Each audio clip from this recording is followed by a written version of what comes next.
Les résultats des tests ADN diffèrent pour les hommes et pour les femmes. Chez ADNA, quand on fait un test ADN, première étape, établir votre sexe à la naissance et votre ethnicité. Et la raison pour laquelle on fait ça, c'est que nos partenaires laboratoires, eux, ont besoin de pouvoir appliquer la bonne étude génomique à votre profil.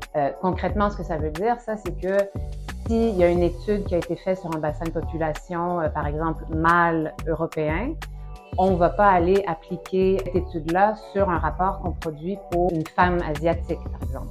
Il y a un angle qui est super intéressant, c'est celui justement du filtrage par bassin de population, par ethnicité, par sexe. On va vraiment vers quelque chose qui est hyper ciblé et donc une médecine personnalisée.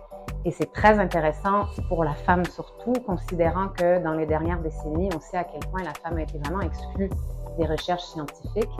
Donc, on tend vers une médecine qui est beaucoup plus inclusive, puis non seulement pour les femmes et les hommes, mais même au niveau de l'ethnicité.